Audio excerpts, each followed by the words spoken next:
च्या जवळच्या दुकानांमध्ये उपलब्ध। पुन्हा एकदा विरोधकांच्या आवाजामुळे नवी दिल्ली दणाणली। राहुल गांधी, प्रियंका, अखिलेश यादवांसह विरोधकांची धरपकड। प्रियंकांच्या भेटीसाठी सोनिया गांधी पोलीस स्टेशनमध्ये। धर्मेंद्र प्रधानांच्या राजीनाम्यासाठी राहुल अडल्यानं तणाव।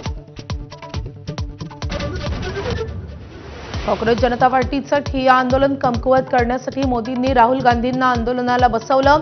आपचे खासदार संजय सिंह यांचा गंभीर आरोप। विरोधकांमध्ये पुन्हा मतभेदाची बीज। 30 जुलैच्या आज सर्व पात्र शेतकऱ्यांना कर्जमाफी। कृषी मंत्री दत्ता भरणेंचा पुनरुच्चार। तर आज अजित पवारांच्या जयंतीदिनी यादी जाहीर होणार।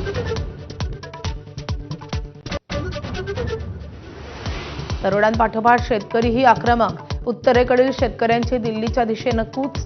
भारत अमेरिका व्यापार कराराविरोधात एल्गार। पोलिसांकडून धरपकड सुरू। राम मंदिर ट्रस्टची आज महत्त्वाची बैठक। नवीन महासचिव आणि सदस्यपदासाठी चर्चा होण्याची शक्यता। ट्रस्टसाठी पहिला सीईओ निवड प्रक्रियेला अंतिम प्रारूप मिळण्याची शक्यता। राज्यातील उर्वरित स्थानिक स्वराज्य संस्थांच्या निवडणुका लवकर घेण्याचे उच्च न्यायालयाचे राज्य सरकारला आदेश। येत्या शुक्रवारपर्यंत निवडणुकांची सद्यस्थिती सादर करण्याचे न्यायालयाचे आदेश।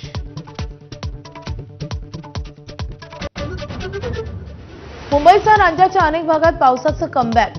पुणे घाटमाथ्यावर आज अतिमुसळधार पावसाचा रेड अलर्ट। तर मराठवाडा आणि विदर्भात अजूनही पुरेसा पाऊस नाही।